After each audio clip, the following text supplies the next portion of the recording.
consent motion. Is there anything to be removed from consent? Seeing none, moved by Councillor Whaley, seconded by Mayor Jaworski. There's nothing to be removed. All those in favor? Carried. That takes us to reserves and reserve funds annual update. This is fantastic bedtime reading.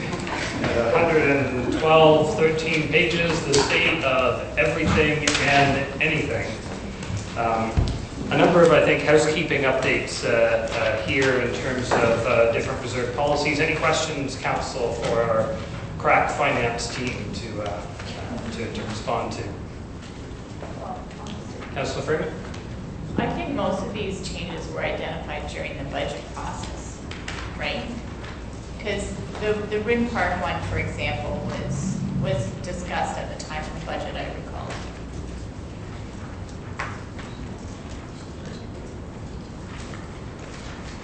Through you, Chair Henry, to Councillor Freeman, we certainly have been talking about making some of these changes for a while, so it is possible that it came up as part of the budget process. I don't remember that one specifically, but it is certainly possible. I think this one and a number of others are just making sure the language reflects that. We've got some transfers from surplus that are slated to happen, but if the surplus isn't actually large enough to make those transfers, we shouldn't require that we transfer money we don't have. So it's mostly housekeeping now that our surpluses are getting much thinner. And so those are helpful. And number 4 arises from the water rate studies that we've seen in terms of those creation of reserves at various levels to manage both the operating and capital flux. So I think none of these should be earth-shattering, and they are related to things that council has had conversations with or that staff have figured out we really needed to housekeep. But they were wonderfully meeting. They were. Well, isn't it great to look at what happens in like 2022 and 2023? So where'd that number come from? Oh, we had a budget. Hey, there it is. I remember looking at tax rates, Dave, and wondering where some of that money was going. It's like, oh yeah, the energy, the LED retrofit, that's where that money went. Right? So I had to track down a couple of those because I was wondering. But of course, we'd approved them, so nothing surprising here. Any other questions, Council? Seeing none, I need a mover and seconder, I guess. Mayor Jaworski, Councillor Durrell. Any further discussion? Seeing none, all those in favor? Water bubble can count. Councillor Freeman, that's a hand up. That works.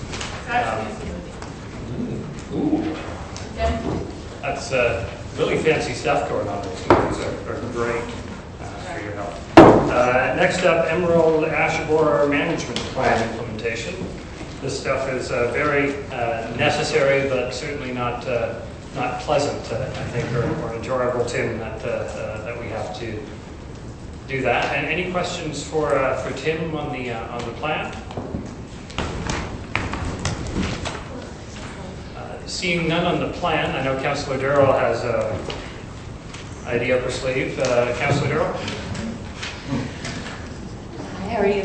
Good. Good. So one of the things that I think is a concern from a lot of citizens of Waterloo is the tree canopy and some of the things that we can do about it. And so I believe that you're aware that, or you're part of a conversation that's been happening around that, yes. How we can improve our tree canopy. And seeing as next year is Canada's 150th birthday, we spoke about perhaps looking at the idea of giving away trees to the citizens of Waterloo. So approximately 2,017 trees to mark the year and Canada's 150th birthday. Can you tell me a little bit about what that's going on and how, as a council, can we help you as a team make that happen?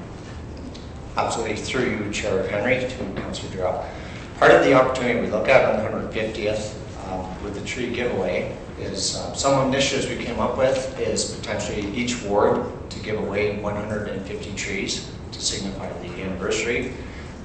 It's good promotional for council and citizens all to get involved. Great initiative to get trees into our private lands, into people's backyards, which would only help our tree canopy. Other initiatives we've ventured and looked into is the service center once we have the open house. We have a brand new facility. We anticipate a lot of people that will want to come out and look at it. I look at it as a great environmental initiative that we could take advantage of, celebrate Canada's anniversary with another tree giveaway at that point. Other initiatives could be through other city events, other functions, using communications as a key role for this as well to promote this event and the tree giveaway, and also educate people as to why it's important to get these trees in the ground and make our canopy bigger. Great. So then if council would be okay with this, then we can make this as to ask staff to continue to look forward on this task and bring it back to us so that it's something that we can do. And seeing as we were just talking about reserves, possibly look at the council contingency reserve as a possible funding source for this. So I see Councillor Durrell is just buzzing with excitement over there. Yes. So we'll get to that in a second. I want to deal with the report at hand, and then we'll deal with the thought that arose from these items. Anything on the Emerald Ash Borer Management Plan, Council? I'd note for the community's benefit, at this point, we've lost about 25% of our total canopy. We are replacing them, not quite as fast as we have to take them down, but we will get there over time. But just so people know where we are on that strategy, we're working our way through. I'd note as well, my parents who are over in Markham have been sending me emails about the ash trees in their vicinity. As that community built out much later than ours, 70+% of their total public tree canopy is ash trees. And so my street, after finally getting a good canopy when growing up, came down last year. And so they got their little notice in the mail of their new tree, and they were asking me where Waterloo is. We're in a much better position in terms of the state of our tree canopy.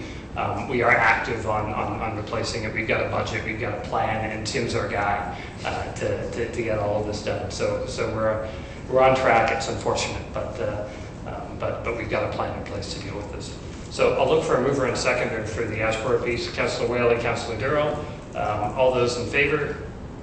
And then what I heard Councillor Durrell move was to direct staff to further investigate the sesquicentennial tree program and come back to council at a later date with details. Madam Clerk, is that about right? So I saw Councillor Durrell move that. I'm going to assume Councillor Whaley will agree to second that. Perhaps this is more of our dispersed project on this, but this is our Canada 150 forest that we're going to build all across Waterloo 2017 trees. I think that's a great legacy for us to be able to work to contribute. Do we have to make a motion? No, it's instruction to staff. So we'll get the formal motion when we get a more specific plan and a costing out back from Commissioner Dykstra's group. So it's been moved and seconded. Any questions on that? Seeing none, all those in favor? Carried. That should be fantastic.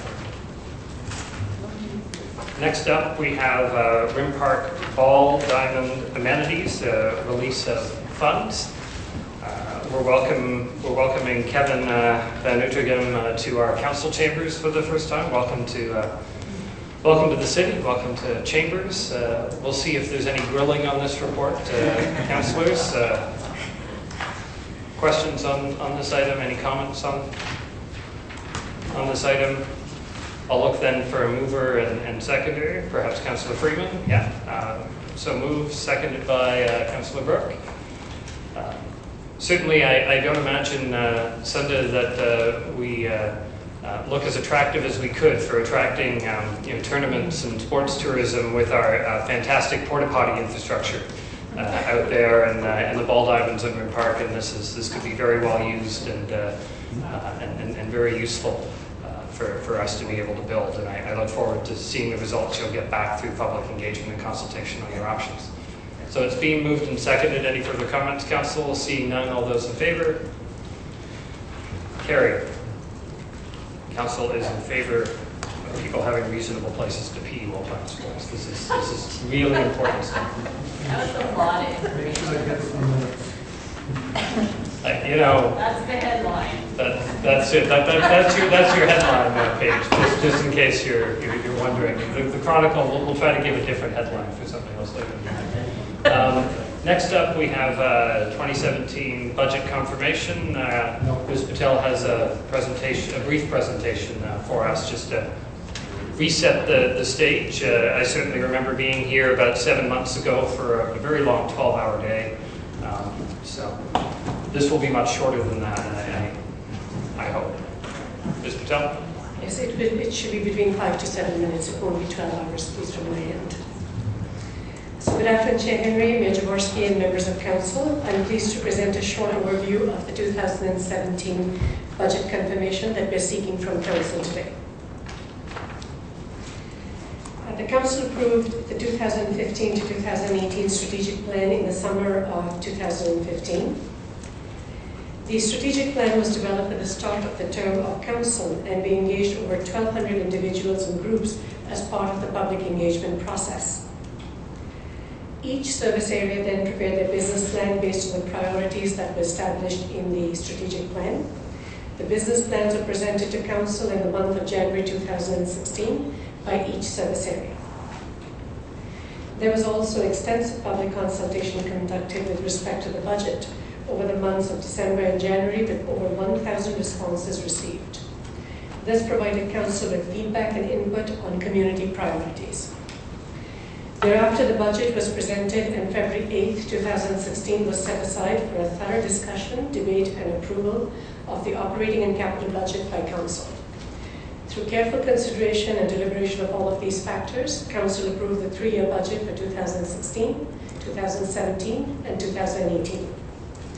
As has been our practice for some time, we present to Council a 1-year budget in the first year of the Council term and a 3-year budget for the balance of the Council term.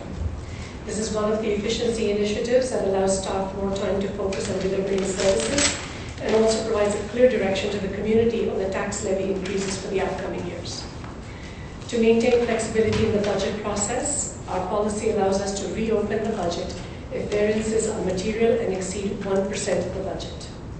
At this point, there are no variances that have crossed this threshold, and so we're bringing the 2017 budget that Council approved earlier this year with no changes.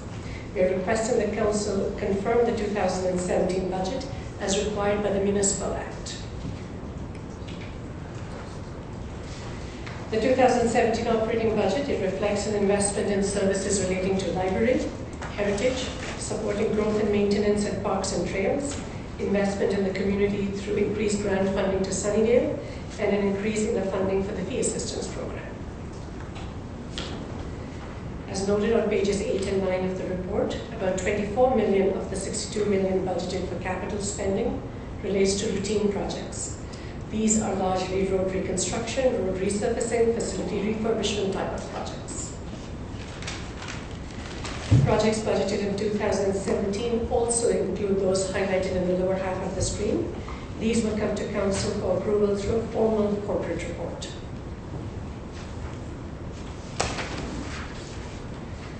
As a city, we have been working with the City of Kitchener on several initiatives that are of common interest. This has been a collaboration over the last 10 years and has provided both cities with cost savings. We reported this to Council on October 24th of this year. In the packet today, you will also see a progress report on the various initiatives that staff have been working on relating to the 2015 to 2018 strategic plan. And finally, Council has invested in the street lighting LED project. This is a strategic partnership with the region and with all the cities and townships in the region, and is expected to reduce overall maintenance and operating costs. This slide presents a 6-year history of our year-end surplus to budget. As you can see, we have had healthy surpluses in 2011, 2012, and 2013, shown in the solid blue bar. Corporate transactions have primarily contributed to the overall city surplus, as can be seen from the striped blue bar. In 2014, as you will notice in the graph, though we had an overall surplus, the departments ran a deficit to budget.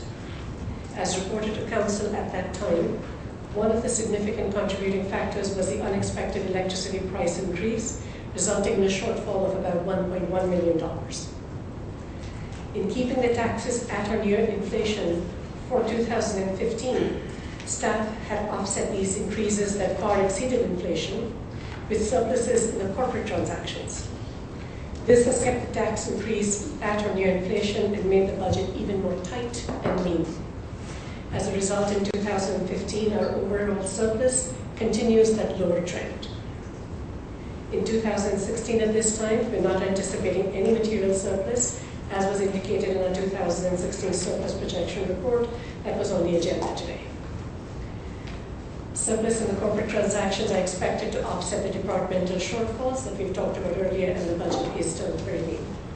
For 2017 and 18, we will be monitoring our trend on electricity costs, assessment growth, write-off and adjustment for properties becoming exempt or changing a class, and fire labor settlements that are still outstanding. The 2017 budget has a tax levy increase of 2.3%, which equates to $29 per household annually. The report before Council seeks confirmation of this increase. The rate increase for water, sanitary sewer, and stormwater will be brought to Council on November 21st, and we will be requesting decision from Council on December 12th, 2016. So in summary, the budget is staying the course with what Council approved earlier this year, and it maintains the stability of a multi-year budget. It aligns with the strategic plan and aligns with the community needs. It continues to build on initiatives in partnerships with our neighboring cities and brings in operational efficiencies. We will be working in 2017 on additional reports.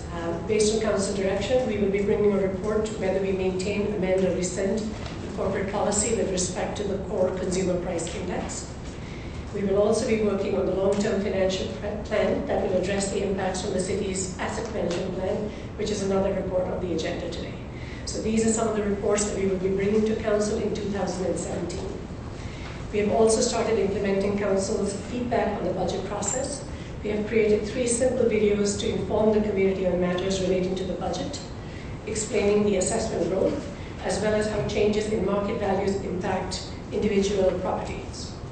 These have been promoted through social media, and we will continue to implement other improvements as part of the next budget process for 2019. So the recommendation that is before you today is that Council approve the Corporate Report 2016-086, and that Council adopt the 2017 tax increase of 2.3%, which was approved originally by Council on February 8th, 2016. With this, I'm open to any questions. Cassandra, Thank you, Mr. Tell. Questions from Council? Mayor Jaworski. Thank you very much, Mr. Chair. With respect to electricity rates in 17 and 18, to my knowledge, I don't think we have any particular insight into any changes expected by the province on kilowatt-hour rate increases, or do we? Last year, there were a whole bunch of changes effective January 1st that there were pluses or minuses that led to the essential, I think, 19% differential this year.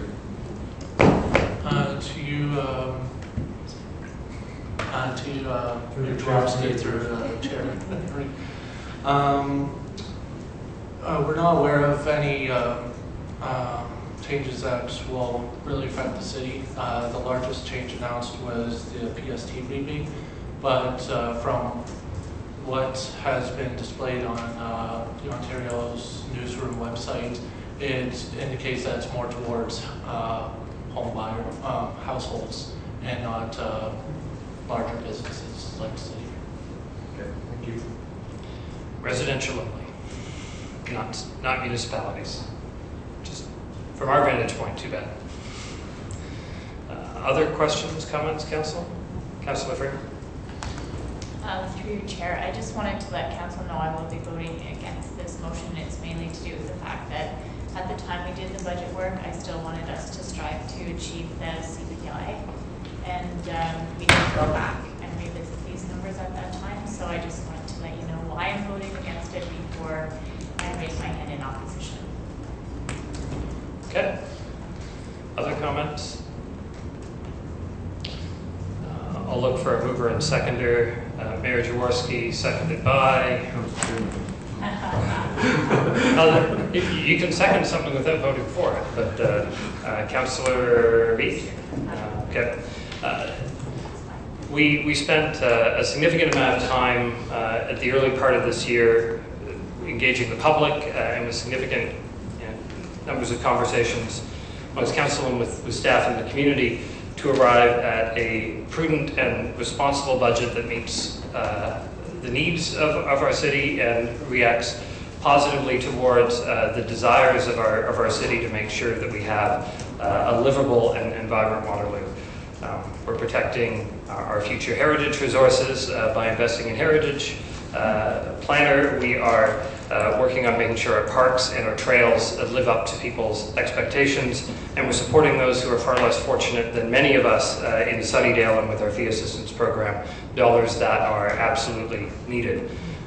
So these are some of the key initiatives that we debated and deliberated on over many hours. We didn't always agree on all of them, but we did come to a broad course over the next 3 years that was responsible and prudent and predictable for our citizens, and that's what's before us again to reconfirm today, because the Municipal Act asks us, even though we've got this efficient 3-year budget system, to do that on an annual basis.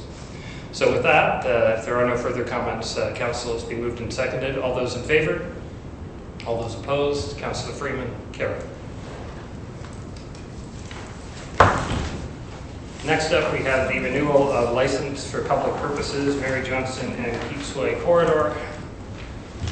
No presentation here. I'll look for a mover and seconder. Moved by Mayor Jaworski, seconded by Councillor Burke. I believe this is the plastic Honey agreement where they won't let us correct any of the typos or page number errors in their agreement, despite many years of Bill White sending them detailed memos saying that the Queen's English does not include typos, but apparently the Queen in Right of Ontario does include typos thanks to Hydro One, but you know what to do. So it's been moved and seconded. Any comments, Council, other than my complaints about grammar? Seeing none, all those in favor? Carried. Next up, Waterloo North Hydro property acquisition, 475 Weaver Street North. No presentation here. Moved by Councillor Whaley, seconded by Councillor Burke. I think this is completing just the legal details on and financial details on a transaction. They're already underway and remediated. As the ward councillor, I'm pleased we'll be able to finally finish off Sugarbush Park. This is a last little parcel that had an unusual little house that did some hydro work for a while, but hasn't for some time since Hydro adapted their systems. So I understand that it's already renaturalizing. Nature is taking its course to build our tree canopy in the future over this site. So that's a good thing. Any further comments or thoughts on this, Council? Seeing none, all those in favor? Carried. That takes us to a presentation by Brad Whistle on our progress report, now almost 2 years in on our strategic plan.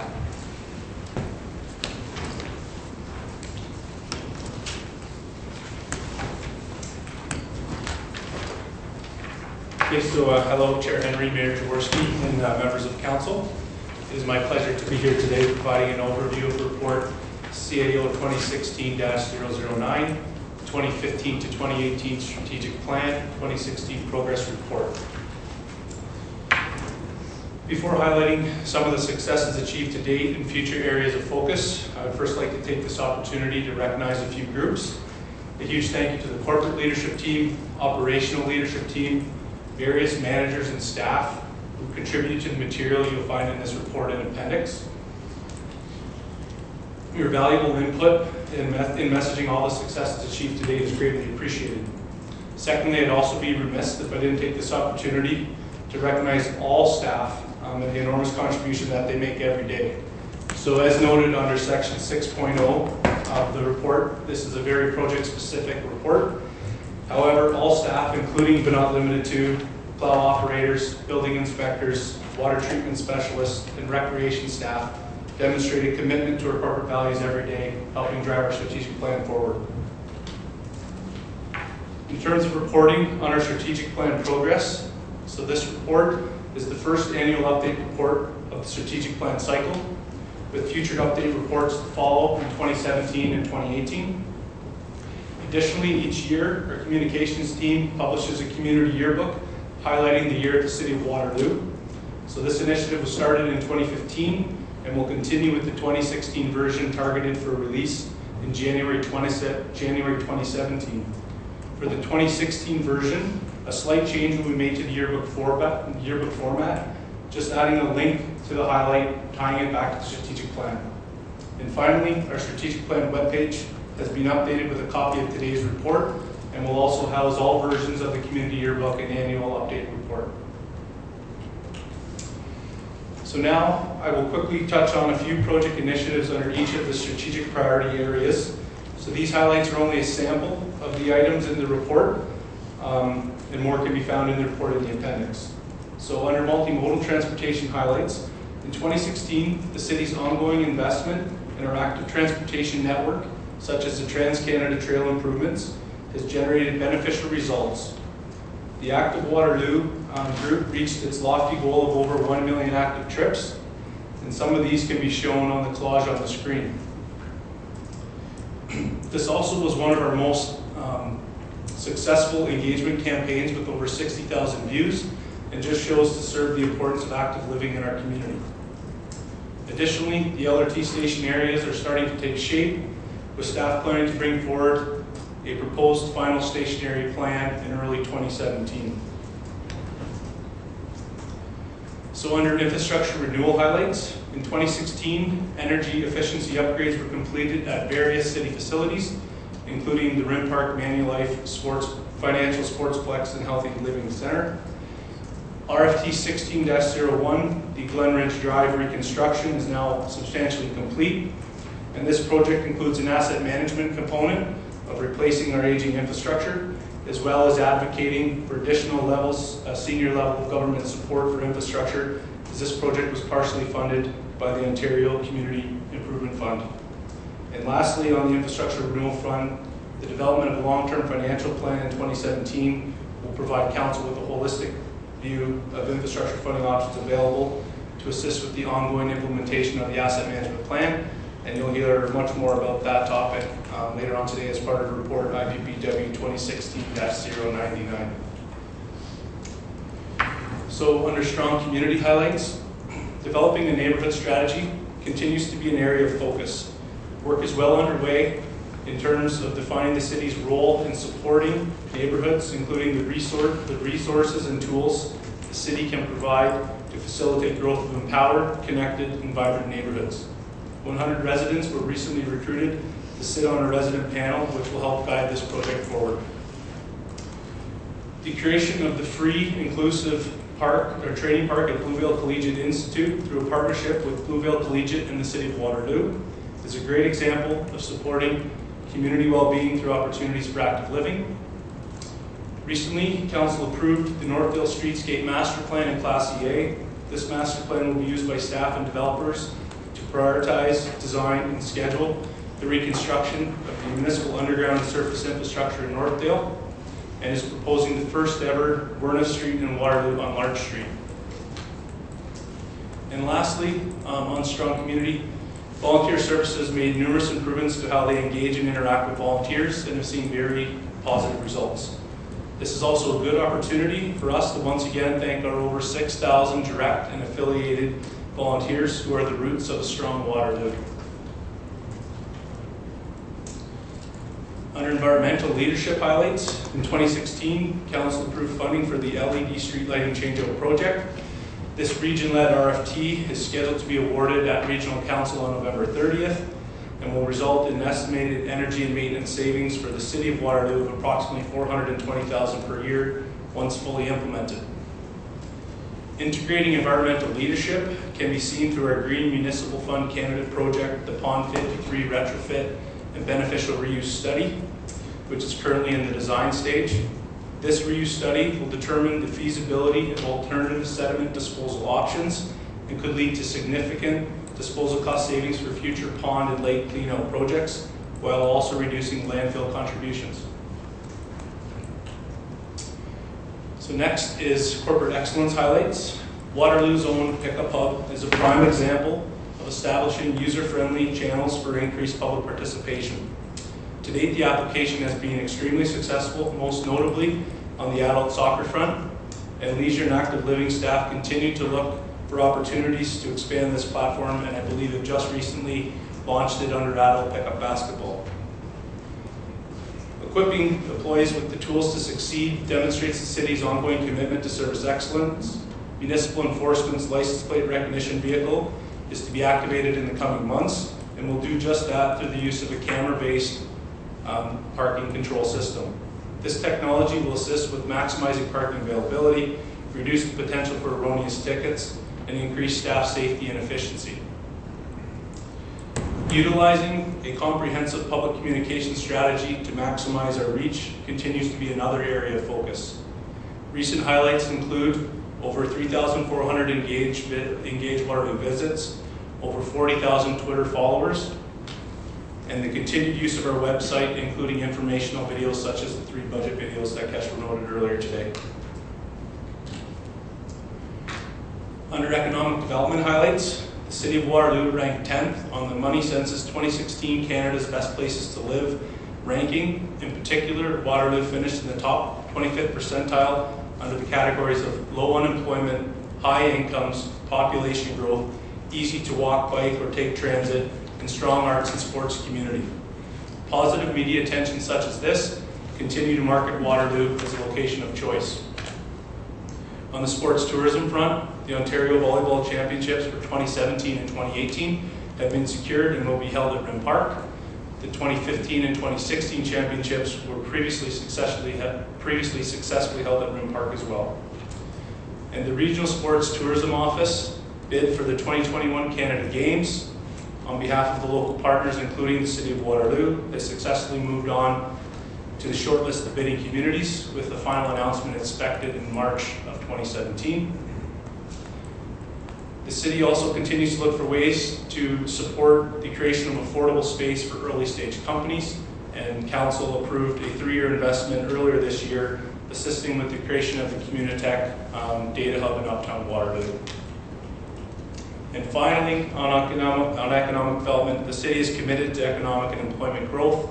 And some recent examples of this include Shopify opening their new office at the historic Seagram building, Stantec moving into the Innotech building in the David Johnson Research and Technology Park, Hockey Tech opening in the Waterloo Innovation Network, Thalmic Labs opening its factory on Rogers Street, and just last week, Costco opening its newest warehouse on the west side of Waterloo. So in conclusion, CAO 2016-009 is being provided today for information, but I'd be happy to answer any questions that Council has in regards to the report or the presentation. Thank you. So Brett, first, thanks for all the work. I know you're relatively new in the new role in terms of changing responsibilities here, and certainly this gave you an opportunity to connect with all departments around the city and listen to some of the great work that they're doing, and help display that in a concise fashion to us and to the community to showcase where their investment is going in terms of the work that we're doing for our community. Questions, Council, for Brad arising from the report? Mayor looks like he wants to say something. Mayor? Well, thank you very much for this. Incredibly comprehensive, and shows what the team has been able to do over the past year and a bit. I noticed a lot here say have a status of ongoing, and we're going to be going two more snapshots of this strategic plan. I've seen a concept before where we use a red, green, yellow that shows, although they're ongoing, are they on track, are they in jeopardy, or it's come to a complete stop, that kind of concept. I'm wondering if that could be something to be looked at for next time around, or if that would be complicating. Yeah, so through Chair Henry to Mayor Jaworski, with this being the halfway point of the strategic plan cycle, we kept the report at the objective level, which is a little higher level, and it's kind of along the lines of theme, so engaging with students and advocating for senior level government support. Those will always be ongoing activities. However, for future update reports in 2017 and 2018, we can take it to the next level, which is the example initiative level. And in that case, there are more concrete projects where we could definitely look at a kind of, we'll call it a stoplight approach, in terms of if it's on track or completed, it would be green. If it's falling behind, it can be yellow, and if it's at risk, it can be denoted as red. So kind of some of the other ones I've looked at, I know the region does something similar to that approach. So it's something we could look to factor in for the next update report. So just in terms of numbers, there's 43 objectives versus 65 initiatives. So a good number of those initiatives are covered under this update, but it could be a slightly different approach for that. We could then provide that stoplight perspective. Thank you. And just on an anecdotal comment, I think a number of us were at the Marathon of Music on Saturday in Uptown Waterloo. And a person pulled me aside and said, I just want to let you know that we were looking for a place to move from Toronto, and we looked at all different kinds of cities, and we wanted a town with a university, a city with a university. And after we looked around, it was Waterloo that we relocated to. The person beside her said, well, actually, I'm from Mexico. And we did the same thing, looking for a town in Canada with a university, and we came to the conclusion that we wanted to move to Waterloo. Third person, I'm from Timmins. My daughter came down here to go to school, and we did realize all our families moving to Southern Ontario. We were looking around for a town to move to in Southern Ontario, and we relocated to Waterloo. So it was really a trifecta of Waterloo right there, but I think that's because of all the strategic work, the team here of 600-700 people that really worked hard to making sure this is the right kind of place to live, and seeing the Money Sense magazine ranking, and particularly that of the newcomers ranking, I think, 3rd in the country. I think it just goes to show you that we're certainly on track with the strategic plan, and seeing this data really helps show where we are. Other comments, council? Anyone find 4 people that moved to Waterloo? I appreciate the work, Brad. I know this is just for information. There were a couple of things that stood out to me in the report as well. I mean, you highlight a number of these things, but I didn't capture these 2, and these are a bit closer to my heart. One, in terms of our environmental leadership in joining Sustainable Waterloo Region as a pledging partner. The targets that we've been able to hit so far, they're actually fantastic. We'd set a 22% per capita reduction target by 2021 and a 6% overall reduction by 2021. And looking on our online website in terms of where those measures as of 2015, we hit or beat both of them. And this is 5-6 years early in terms of where we're trying to get in terms of the city's emissions on greenhouse gases. We've hit the per capita target, and we're in fact quite considerably below on overall GHGs. So that's great. And the one comment I'd have as we think about going forward, Sustainable Waterloo had unveiled a new, broader initiative that took a look beyond just greenhouse gases and started to look at all the other ways that we could become a more sustainable community to build a more sustainable world. And perhaps after last week, there isn't anything more important than all of us really digging in and seeing what more we can do, given we may have lost a partner to our south on that front. So I'd ask us to explore with Anna Marie and the new Sustainability Advisory Committee that will set up that new program that they've offered in terms of water efficiency reductions and other areas where we can make a difference and see if we can recommit to Sustainable Waterloo's expanded program and not just the program we're already doing very well at. So I'd ask that we think of how we can go further. So with that, this was just for information, Council. If there are no further questions, we can move on to the next item. Thank you very much, Brad. We'll look forward to those items going up on the web in terms of the community story that we're telling. Next up is John Griffin, showing us where we are in our active transportation program and where we're going. And the hint is it's usually not by car, right?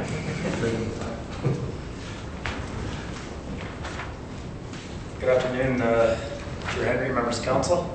Just want to give a high-level overview of the report from you, IPPW 2016-017 for information. Just about 5 or 6 slides here, so I'll just take 5 or 6 minutes to go through it. It's really 2017 to 18, actually, the 2-year capital, because 16 is over. So as you can see on the first page, Waterloo is in a position to strengthen our current share of the road status from silver to gold.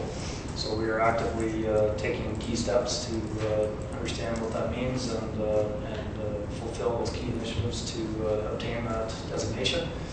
We're using a 5 E's approach that Share the Road has recommended we take: engineering, encouragement, evaluation and planning, enforcement, and education. So our investments are balanced over time, and we're trying to hit on those 5 key areas. So just an overview of active transportation in Waterloo contained in the report. We've adjusted our implementation techniques to make sure we're aligning with our new growth pattern, from past outward reaching trails to responding to new development, to back into looking at our existing infrastructure and making sure we're making key connections across difficult road crossings and things like that. So we're taking a more inward looking approach and making sure we're making key connections to our neighboring municipalities as well.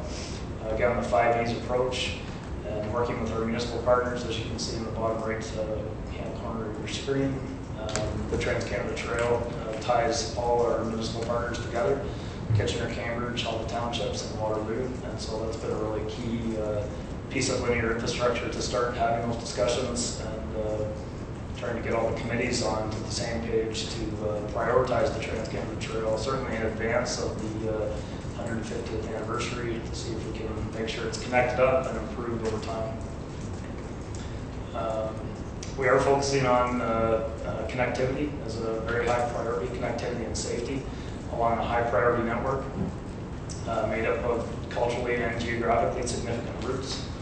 And it's important to recognize that, as I mentioned, we are working together closely with our municipal partners and continue to build relationships with key stakeholders over time to increase the interest and making sure public health is on board, the region of Waterloo, Kitchener, Cambridge, and all the community interest as well, the committees as well. So staff through the Waterloo Advisory Committee on Active Transportation have created a high priority active transportation network. We'll see this come through for consideration when we update our transportation master plan, likely next year, 2017. Some of the key principles that we've used to create the network is that we're trying to capitalize on existing infrastructure, make those key connections across difficult road crossings and things like that to make sure people can get to their destinations and to sort of each corner of our city off-road without the need for an automobile. The high priority network helps us manage the economics of the system. We don't have to try and do everything everywhere. We use this sort of minimum grid as a way to snap new capital construction to that linear network, so it reduces the amount of possibilities we have to consider. And the committee has sort of endorsed that idea, and it's a help. And it's important to recognize these are culturally and geographically significant routes, so a lot of this network, this web, has sort of started with the Iron Horse Trans-Canada Trail, Laurel Trail, the Walter Bean, Forwell, Doreen Thomas, and the Spur Line. And so once you apply that to the map, it really starts to hook things up, as you can see. Trails outside the high priority network will be rehabilitated over time in partnership with Environment and Parks. We work very closely with Environment and Parks to make sure the rest of the trail system is kept safe, free of trip steps, including sidewalks and walkways. Curb cuts are prioritized through the roads guys. So connectivity and key network enhancements will be targeted along the high priority network, but we're going to try and keep the rest of the network in place. And by way of doing that, we're taking a 50-50 approach to new construction and rehabilitation, so our trails don't fall into disrepair as we advance that new construction over time. Noteworthy success this year in 2016 was we've resurfaced about 6 sections of the Trans-Canada Trail north of Columbia Street. That was a partnership with the federal government. It was a Canada 150 grant. So we were able to advance that construction this year with planning last winter, which is fantastic. The project came in under budget and ahead of schedule, which is great. And the Trans-Canada has benefited as a result. That's the committee's highest priorities, the Trans-Canada Trail, as identified back in 2011 actually, so it was nice to advance that construction along that piece of linear infrastructure. Just some key initiatives, high level across the 5 E's. For the engineering category, we're working on an important relationship with the BIA to expand bicycle parking supply in the uptown. We've developed a request a bike rack program in conjunction with that relationship, so businesses and members of the community can ask us to install a bike rack on their property or in the public right of way. We're going to be looking at implementing about 5 bike share stations around town in partnership with Community Access Bike Share. On the evaluation and planning side, we're going to try to build on the 1 Million Trips initiative and campaign. Last time I checked yesterday, we're at about 1.2 million counts this year for 2016, which is fabulous. And we want to continue that and continue expanding that electronic trail counting program over time within our budget portfolio. Continue working with our municipal partners and the Impact Committee. We formed a sort of a regional committee that contains a lot of key stakeholders where we can all get together and talk about active transportation on a regional scale.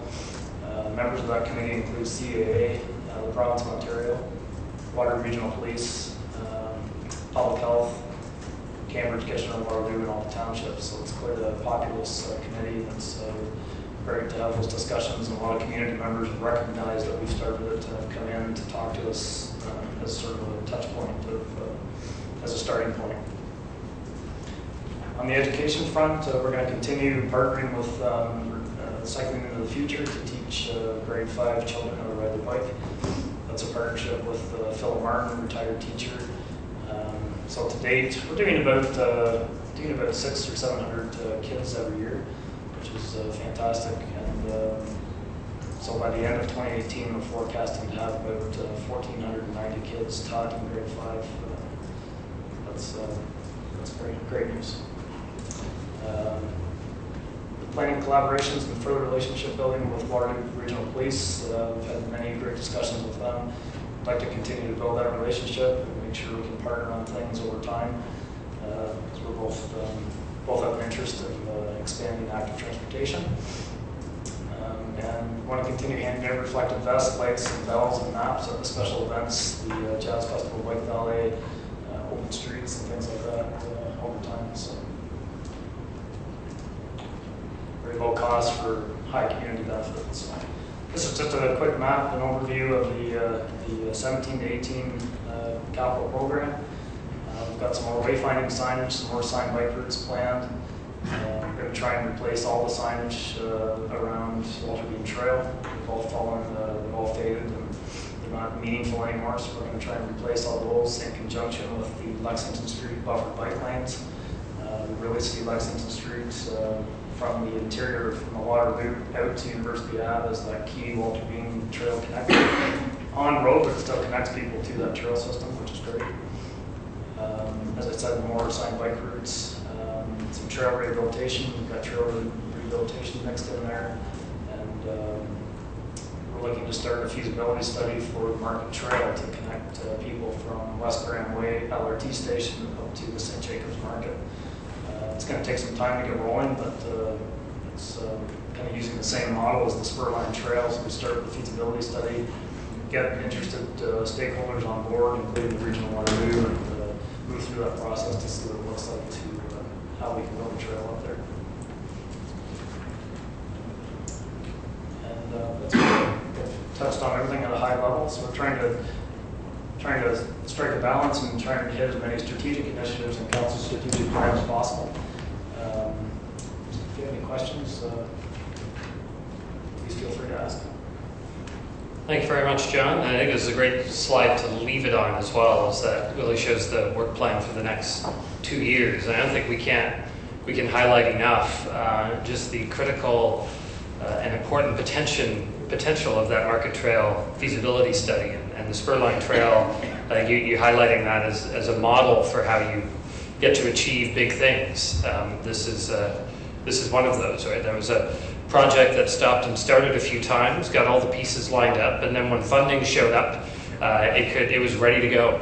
But all the pieces and partners and consultation had been done ahead of time. So let's hope we have as good a success on this leg as the region did on that one.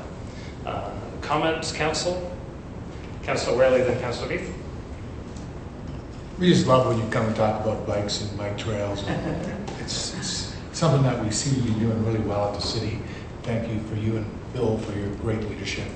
Well, we spent a lot of money on Lexington Road the last couple of years, and I guess the vision was to have a real east-west bikeway there that could get us safely across the expressway. Tell us how that whole project's coming along and your vision for it, the next pieces. Yeah, we've broken that project into, that's the Columbia-Lexington corridor from Davenport to King Street, actually. The EA is essentially finished, all the technical parameters and the public consultation is finished with respect to that project. We're just working out some property parcel challenges right now, but essentially the plan is to take a lane of traffic out across that MTO bridge and connect people up with the interior, the Waterloo and Davenport Road. So I think we'll likely see that come through council shortly, December, January sort of thing, maybe after Christmas. So committee has commented on that several times. They're up to speed on it. So that's the vision, to get people across that bridge, and it's probably our best opportunity, current opportunity, to get people across an MTO bridge, which is fantastic. So. Yeah, that's what the thing I hear about most from cyclists is that they're not confident crossing any of the roads and the bridges over the expressway, right? And this is our big chance to create a corridor. So there's this keen interest in the city keeping that a lively opportunity for us, so that people will feel safe, and they might have to go a little way out of their way. They can get across town east to west. I'm really looking forward to seeing that getting built out sooner rather than later. Thank you. Councillor Beath. Through you, Chair Haley. Thanks, John, for, like Councillor Whaley said, it's always great to have you here. Can you just, what's the timelines on the Share the Road designation? We're thinking through Chair Henry to Councillor Beath, we're thinking spring 2018 is a good time frame to reapply to Share the Road. It'll give us a bit of time to, we've already accomplished, I'd say, 60% of their key steps to gold. And we just need a little bit more time to kind of get some bike share stations on the ground as an interim step to continue to advance that. And then they're very interested in the King Street race bike lanes, obviously from Young down into Uptown. That's one of the key projects. But I think we've advanced the counter component of their need. That was one of their key recommendations, to expand that and figure out how we can count more. And I think we've done that. We've demonstrated that through the 1 Million Counts initiative. So I think we're in pretty good shape. So, but we need a little bit more time. Spring 2018, we're going to probably start writing that over the winter, just to kind of fill in some of the required documentation, and then we can apply. Okay, that's awesome. Thank you. Just one more. And how are we involved? How's the city involved in that grade 5 Learn to Bike program? Do we provide volunteers or money or what? We're actually contracting Philip Martin to undertake that initiative. So he's designed this program all by himself and in partnership with a lot of CAM bike instructors. And City of Kitchener and Cambridge are using the same technique that we are. And so we're partnering with Philip Martin to, grade 5 is apparently the best age to sort of teach kids how to ride the bike. They're at an age where they can feasibly ride their bikes to school with a parent, but it's a good time to learn. And so we're trying to hit the grade 5s before they get into 6, 7, 8. And we don't currently have a succession program in place, but it would be nice to start working on that. But for now, we're just concentrating on the grade 5s and contracting Philip Martin. He's wonderful to work with.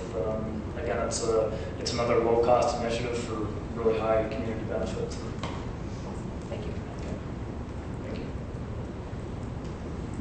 A couple of weekends ago, they had the cycling clubs of Ontario got together, and they have 100 cycling clubs and that, and they chose the president of the year being the president of the Waterloo Cycling Club, Al Frank. Fantastic. And he took the opportunity just on Monday to forward a note to me and to Scott and Evan, and saying, you know, we want to pass along the thanks because he believes the award is actually due to the work being done at the city, the region, the police, the partnership that is really making this he put a destination of choice for cycling in Ontario. So, pardon me? Yes, that's right, I did want to bring that up. And, you know, it's all the stuff that is being done here by the team and taking that leadership approach. And there's probably not a meeting that goes by that I don't mention when one of my 7 favorite councillors took me on a ride from, James Walk ride from Conestoga Mall, showing on how to get to City Hall, essentially on all trails. And that was just amazing. People are always astounded when I tell that story, and it's a story that's alive today, and thanks to all the wayfinding signage. There's a few, you know, I think crossing Weaver Street's probably the toughest one, but that's all in place. And the regional map, the new aggregated map that came out this year, is certainly something I put in people's hands whenever I can. There was an article in the, so thank you guys for that. There was an article in the paper in the Globe and Mail I know you have that maybe we could highlight what was in the paper about Davenport Road. Yeah, for sure. Through you, Chair Henry, to Mayor Jaworski. Just picked up, actually landed on my desk this afternoon, so I just had a quick chance to read it from I guess the Globe and Mail, or the Toronto Coalition for Cyclists, did sort of a broad range overview in Ontario of who was doing complete streets and for what reasons. So we were in there as one of 3 or 4 key projects as a complete street and a road diet to create a complete street that's friendly for cyclists, pedestrians, buses, and automobiles. And they just show a cross-section across the road before and after. And they're highlighting it as a key success in Ontario, so that's great news. Yeah, Toronto's very slowly figuring out what Waterloo already knows, and that complete streets are the way of the future to make sure all road users have a safe way to get where they're going. Councillor Freeman? Thank you, through you, Chair Henry. Thank you for the report. I'm not going to add to the report too much other than to say I'm really excited about the plan we have going forward. I want to really recognize Council for the investment that you've made in cycling infrastructure over the years, and to staff for bringing this forward and prioritizing it in our capital expenditures. Councillor Whaley, thank you for mentioning Lexington Road. You're right, that is our #1 opportunity for the link across the expressway, and the sooner that we can get that work done, the better. But the one thing I wanted to share is that I'm going to do another Jane's Ride, and I mapped it out today, and we're going to go from the St. Jacobs Farmers Market to Uptown on the Trans-Canada Trail, primarily through Councillor B's ward. And so that will be happening May the 6th of 2017. And I'm hoping that, I'd really love it if council could find time to join us on that, because it's a real eye-opener in terms of seeing how our trail connections function, how they tie into our road network system, and how our wayfinding is working, and in some cases not working, and where we want to make improvements to it. And I think it would be great, rain or shine, the gear's cheap. Yeah, I think after I got on my bike this summer, I started bugging John a little bit more. But this detour sign was off. Can you say it really is different when you're on the ground? So I couldn't join you this past year, Councillor Freeman, since I was walking my own James Walk. That is a bit of a conflict, but we'll see what happens this year. It could be fun. So with that, again, this is for information only, so it doesn't require a motion, although if one was required, you have enthusiastic support and compliments, John and Phil, to keep doing what you're doing. You're doing great work. Next up,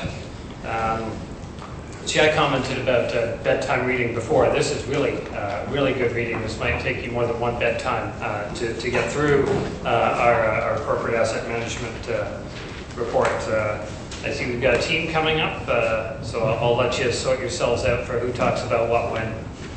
Mr. Brown. Thank you, Chair Henry. Good afternoon, Chair Henry, Mayor Jaworski, members of council. Tonight or this afternoon is about asset management planning for the next little bit. The city's been doing asset management planning in an informal way for many decades for many of our pieces of infrastructure. However, we saw that the landscape was shifting, and in 2013, the city formed a cross-functional team and reviewed what the province of Ontario was putting forward in perhaps requirements for asset management. At that point, we determined that ultimately the city would be required to complete an asset management plan for all infrastructure assets if we were to get any kind of funding or grants from the province, if not the federal government.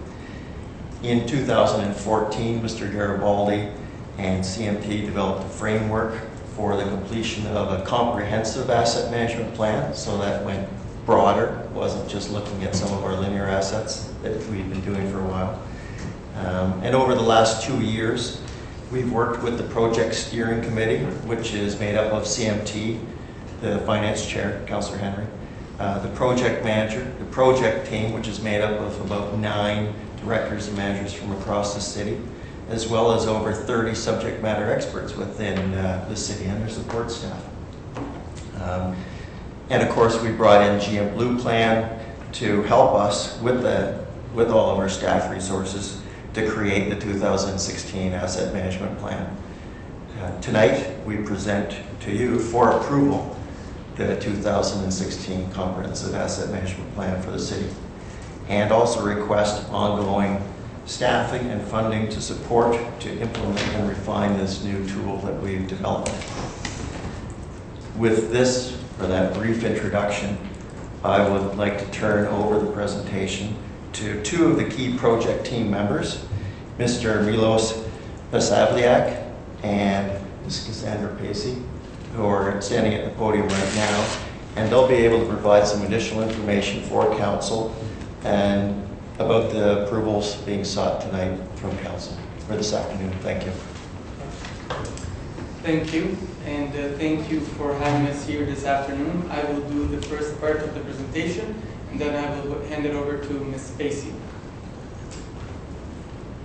We are here to provide an overview of the corporate asset management report and take any questions which you may have after the presentation. We are recommending for approval a public engagement program, which is as proposed by the GM Blue Plan in their report. The focus is on consultation. Consult seeks to test, validate, or prioritize the different options under the strategy, while the strategy or the program has preliminarily been developed. This allows for citizen feedback prior to the program being finalized. Consultation is categorized into 2 attributes. One, it's done most often early in the process or midway through to test the assumptions and the direction of the program. And the second, it provides a clear parameters through which further consultation can be done with the citizens or the stakeholders.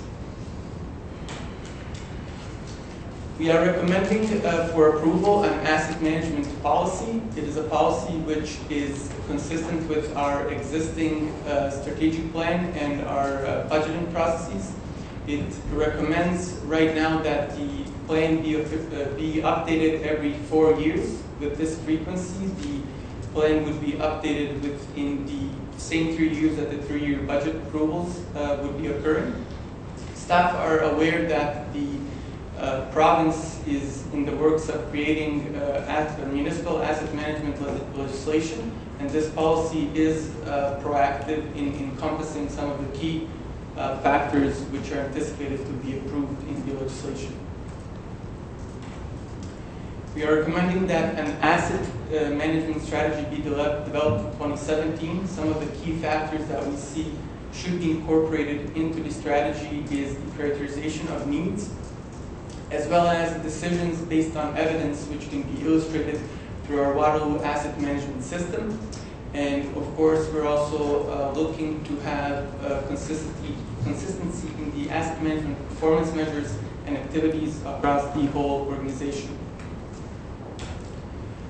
We are recommending for approval the 2016 Asset Management Plan. The AMP does identify additional funding need. However, the detailed project fundings are consistent with the already approved capital budget, and the details necessary in anticipation of the provincial and federal government funds. The information which you see in the AMP comes from our Waterloo asset management system, and it is being right now viewed as the emerging best practice.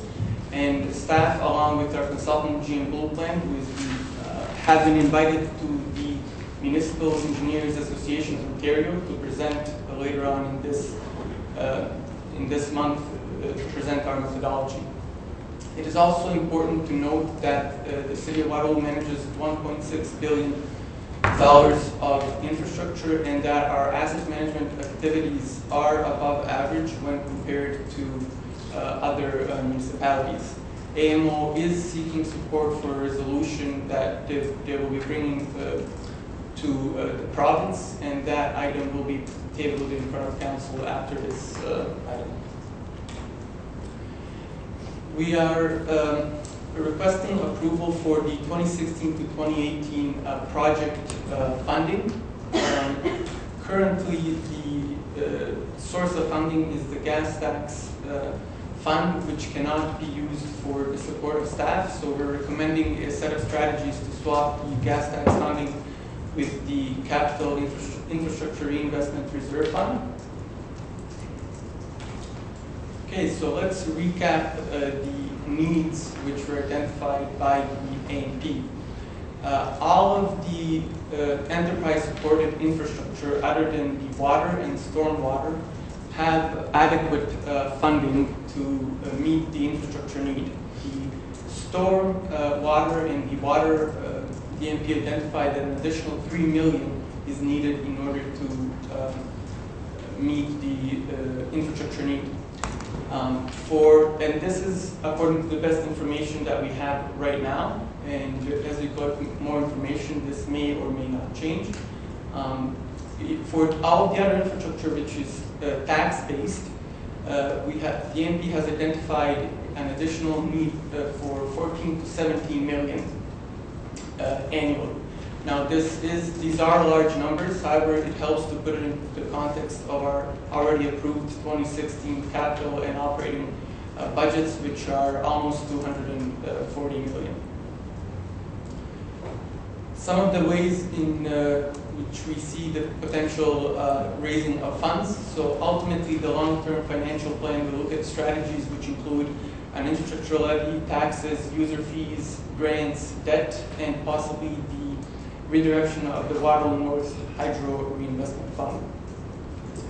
Ultimately, we see that the enterprise-supported infrastructure funding will come from user fees, while the tax-supported infrastructure will be supported through an infrastructure levy. And with that, I will turn over the mic to Stacy. Thank you, Milosh. Chair Henry, Mayor Gorski, members of council, thanks again for having us today. In regards to enterprise funding, as Milosh mentioned, the Infrastructure Asset Management Analysis Report received by Council in August identified that both stormwater and water require an additional $3 million each for their infrastructure needs. In regards to all enterprises, it is anticipated that they will use the Waterloo Asset Management System to identify funding needs and then build them into their financial plans in the coming budget cycles. For example, the Stormwater Master Plan that's anticipated for next year, they'll use the information in the asset management system. The water financial plan that Council received in April and approved in April of this year identified increased funding need, and they actually built it into the $1.5 million into the 2016 to 2026 period. And the water master plan is actually ongoing in conjunction with this project and is using the information available today. As Milosh mentioned, enterprise funding opportunities are likely to include user fees, grants, and debt. In respect to grants, traditionally the City of Waterloo hasn't use grants towards enterprise-funded projects. But as you've received recently, the Clean Water and Wastewater Fund was specifically targeted towards water infrastructure, and that's one of the things we're anticipating to continue in the future. For tax-supported infrastructure, the integrated asset management system identified that tax-supported assets require $14 to $17 million annually to maintain our level of service in our infrastructure. While it is anticipated that other funding sources may ultimately be recommended in the long-term financial plan, preliminary analysis suggests an infrastructure levy in the range of 1% to 2% and full use of the Ontario Community Infrastructure Fund will provide the ability to have the additional funding required after approximately 10 years. To provide a little bit of context, the pie chart before you will illustrate that roads, facilities, and parks make up over 80% of our funding needs for the tax-based system. In regards to future impacts of the comprehensive asset management plan for both tax-based and enterprises, it is anticipated that the results of refinements for the Waterloo asset management system will be included, improvement in data collection, and will include adjustments related to future decisions, such as closing facilities, efficiencies, user fees, and service level adjustments. This chart before you is similar to a chart that you saw in August, however, it has been adjusted to show tax-based assets. The blue information, the bars and the line, represent the target information that was provided out of the Waterloo asset management system, while the green lines represent our current budget and what it's going to do over the performance for the next 25 years. As you can see, by 2041, there is a fair amount of distance between the two. These particular charts provide another way of looking at the information from the asset management system. From the top to the bottom of the stacked bars, red is very poor, orange is poor, yellow is fair, light green is good, and dark green is excellent. In regards to the charts, the upper left-hand chart shows the performance when funded at our current budget level. At this current level of funding, approximately 70% of the City of Waterloo's assets will be in poor or very poor quality by 2041. The lower right chart shows the performance of the funding specified by the analytical system could be achieved. If that target funding identified in the integrated asset management system was funded, it's estimated that approximately 30% of assets will be in poor or very poor quality by 2041. This particular chart shows some differences of the current budget level versus a couple of funding scenarios. The top chart identifies the current budget, as we just mentioned a moment ago. The other two charts are two scenarios. So the bottom left-hand chart is based on the idea of using all of the Ontario Community Infrastructure Fund and a 1% infrastructure levy and what it will do. And a 1% infrastructure levy represents about $13 annually per household. On the other chart, that represents the continued use of the Ontario Community Infrastructure Funds and a 2% infrastructure levy, which represents about a $26 to $27 household impact on an annual basis. As you would imagine, all additional funding shows beneficial results. These graphs span a period of 25 years, and a lot can happen in 25 years. And as a result, we will continue to monitor using the Waterloo Asset Management System to inform our decisions, both on funding requirements and estimating performance impacts and projections. This next slide talks about the Asset Management Analysis Division. Internal resourcing of the analytical system is critical to the success of maintaining valuable asset management information for decision making. Every single day, the capital projects or the operating activities performed by water services, road crews, that is asset management information that we do every single day, and it is critical that we maintain and continue to do that. So internal resourcing will allow for staff to operationalize and sustain the system over the coming years. It is all too easy for these types of projects to sit on a virtual shelf and not be used. And as a result, the recommendation before Council for this particular aspect is that the analytical system be managed by 4 staff positions, 3 of which require funding in 2017 and 2018, and will be referred to the next budget cycle for permanent funding.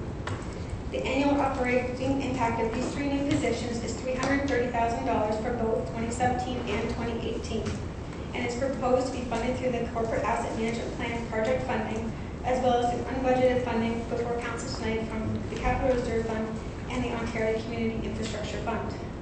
There is additional information on these particular positions included in the Council report if desired.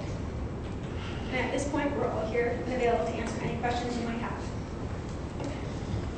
Certainly very condensed. It almost did fit within 10 minutes, so I commend you on that. I'll look around the horseshoe at this point for questions from Council. Councillor Whaley. Yeah, what a great report. Ate up most of my weekend, but it was really worthwhile. I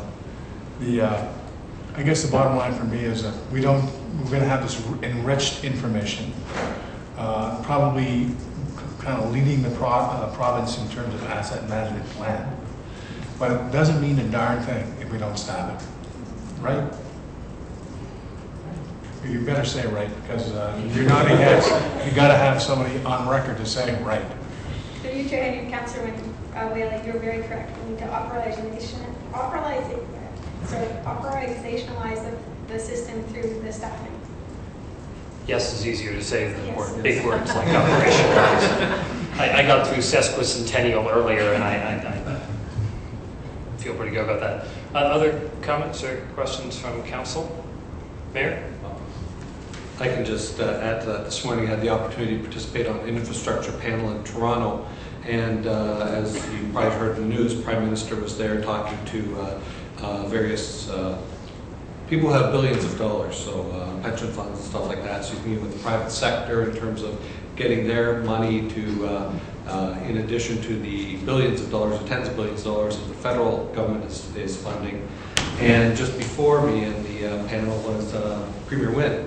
And she emphasized the fact that Ontario municipalities will have advanced asset management systems, and that's how the infrastructure money will be rolled out. I think we've seen before that a lot of the federal money is actually in conjunction given to the provinces, who will then distribute it, and it's going to be the municipalities that have the best information ready to act as soon as possible that will get, which we saw earlier, there's 6 options here. And my favorite is grants, which gets us our citizens' money back. And so I think it's critical for us to be able to act quickly. And if we were to miss out on any of the grants, that would be that'd be unfortunate. So I think we heard that directly from the Premier today, and the Prime Minister is looking for more. Yeah, I think the $3.5 million or so we get from gas tax funding each year, if we don't pass recommendation number 5, it's gone. So that's number 1, but we certainly need more. Councillor Freeman?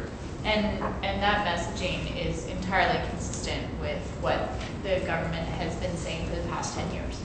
I mean, when you look at the discussions that occurred at the Association of Municipalities of Ontario, they were turning the wheels to say this is what's going to be needed is an asset management plan, and that message has become more and more concise in the last 5 years. And recognizing that, you know, we're a municipality that has some capacity to take on this work. There are many other municipalities in the province that don't have the capacity. And so that's, I think, also why the province and the federal government have been musing about this for a very long time in an effort to signal their turn that this was going to be a really important tool by which to apply for grants.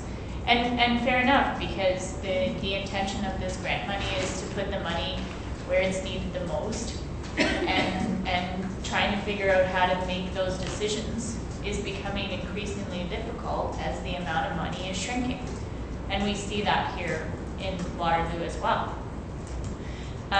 You know, just overall with asset management, one of the things that always comes to mind for me is the benchmark that we're using to assess whether or not our asset is you know, exceeded its life expectancy, whether it's poor, good, very good, or excellent.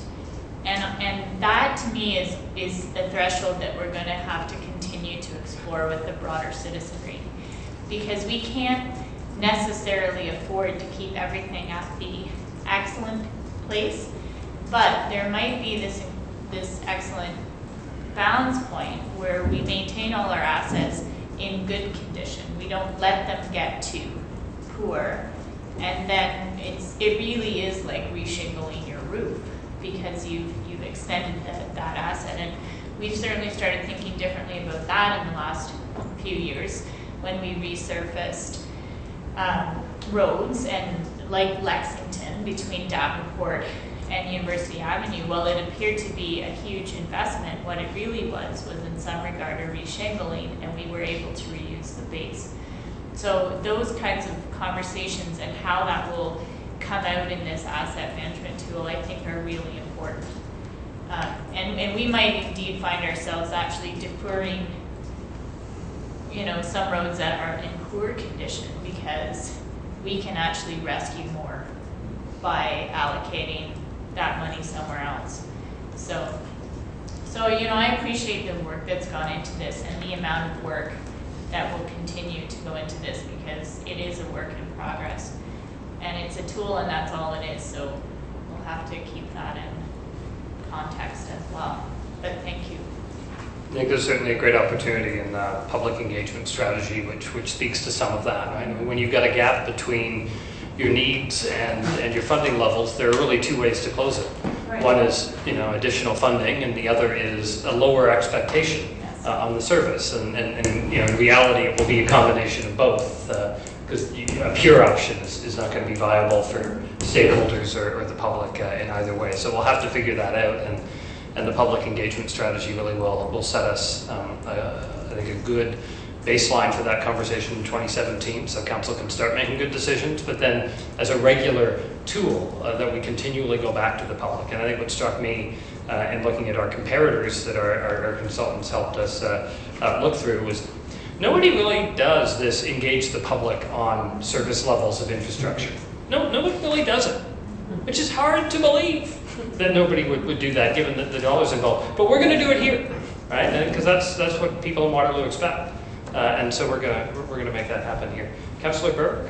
Yeah, the interesting part to me is the public engagement part, where, as Councillor Henry says, nobody ever has this discussion. But really, when I think about it, the people who are outside of this chamber want us to be efficient and want us to plan the best way possible. This tool, to me, allows us to do that, or not necessarily us. Maybe it's the next two councils down the road.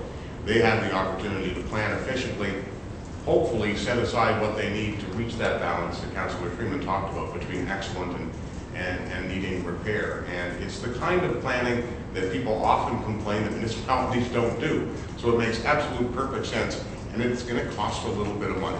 And there's nothing wrong with spending some money to protect your assets. I think any of us who've owned anything at any one time will leave that. So thank you for this. It is not fascinating bedtime reading. It's efficient bedtime reading. It'll help you drowse off. But it really is interesting in how indicative it is of the assets that we have and what we need to maintain. So while I will try to encourage everyone to read it, I can't blame them if they don't. So we have to find a better way to communicate that information to them. And I think the colorful graphs help. Pictures are always good. Yeah, absolutely. Other comments, Council? Councillor Durrell. Thank you very much. Through you, Chair Henry, I'm curious about, I think everyone said all there is to be said about important to plan. What I'm curious about as a council is, are we having the conversation today about a levy or redirection of Waterloo North hydro investment? Is that a conversation we should be having today, or is that something that will be coming forward later? Through you, Chair Henry, to Councillor Durrell. At this time, staff are recommending that the discussion be deferred to the creation of a long-term financial plan, which we're planning on bringing back by the end of 2017. I saw the acronym. I just didn't know if you were looking for direction or anything. You're just laying out all the ideas and not looking for comments at this time. Correct. Got it. Yeah, I think it's the confirmation that all options are on the table for that important discussion, so staff know what they're constrained from bringing back and what they're not constrained from bringing back. Other comments? I haven't got this actually on the floor yet, so I'll look for a mover and seconder. Moved by Mayor Jaworski, seconded by Councillor Freeman. Any other comments, Council? Let me just say a couple of things. One, tremendous work, Milos, Cassandra, and the entire staff team, and not just the 9 of you that have been leading this as a project team, but also all of the subject matter experts that you've engaged across City Hall. Asset management has been an all-of-organization effort for a long period of time. We are simply getting better coordinated at doing it. We're having better conversations. We're talking to each other. And this kind of tool will enable us to really cross-pollinate that a lot better and make trade-offs that are across silos in a way that is most effective and efficient for people in Waterloo. The next conversation is going to be really important for the public to participate in. We've got to understand their expectations on what service levels they're looking for from the city and understand what that means in terms of cost. And we're going to have to find a balance between those that works for everybody. And it's going to be a challenge, but it's an important conversation, and the time is certainly now to do it. And Waterloo is the place to really pioneer how to do public engagement on very complex questions like this one. And I'm glad that that's exactly what's before us. So it's been moved and seconded. I'll look for a vote then, Council. All those in favor? Carried unanimously. And let me say as well, I know Mr. Garibaldi has been working on this for some time. I don't know that he will bring a report this lengthy to us again. In terms of reports to be having before us on this council, we certainly appreciate, Bill, all the work you've done leading up to this and all the work you've done for the organization over the years. I know you probably don't have too many reports left in you, but this was quite a doozy, and we appreciate your expertise and time guiding staff through this complicated process, and we'll leave it to many others to help us over the finish line, I think. So thank you very much. We very much appreciate it. Now, along the lines of things that other people need to be doing to help us make this all possible, can I look for Council to waive notice of motion for the AMO Municipal Gap resolution? Councillor Freeman, Councillor Veith, all those in favor of waiving notice. I'll look for a mover and seconder. Effectively, what AMO is seeking municipalities to join on to is a recognition that we simply cannot do this alone. The gap is large, it is substantial, but it is important that we close it. We've heard the Premier talk many times about building Ontario up. This is something that we can build together. We need her help in doing that. This, of course, is related mostly to provincial government. Of course, the federal government, as they do phase 2 of the infrastructure plan, if they can give us something that looks like OSIF, which is about $3 million a year for us, $2.5 million higher than we were getting previously, that would go a long way to helping us out. So if Justin Trudeau is listening, the extra $3 million a year coming in.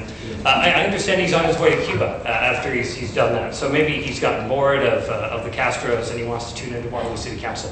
But I'll look for a mover and seconder of this. Mayor Jaworski, Councillor Freeman, any other comments on that, Mayor? Yeah, the one addition that we made here is to counteract the 1, 2, 3, 4, 5, 6 whereas on the bottom of page 9. And this is the standard one that comes from AMO. So this is a standard AMO, Associated Municipalities of Ontario motion. And their standard one, and whereas if future federal and provincial transfers are unfulfilled beyond 2015 levels, it would require an annual province-wide property tax revenue increases of up to 8.35%, and that is each year for 10 years. And so that people locally didn't freak out at that, because that's essentially encapsulates all the Northern Ontario bridges where we have small municipalities that have to deal with those major infrastructure gaps. We added a subsequent whereas.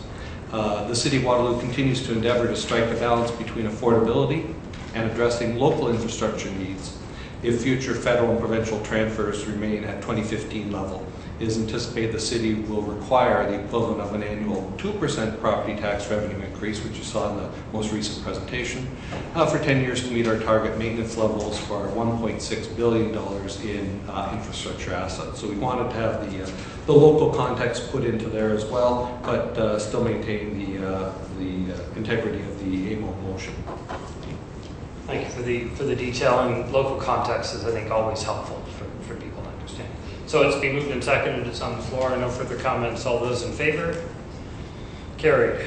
Councillor Durrell, did you have something here, or was that going to be? We do it after. All right. So with that, we sort of stand semi-adjourned until later, except that the mayor has to chair a meeting that will last a very long time, I'm sure.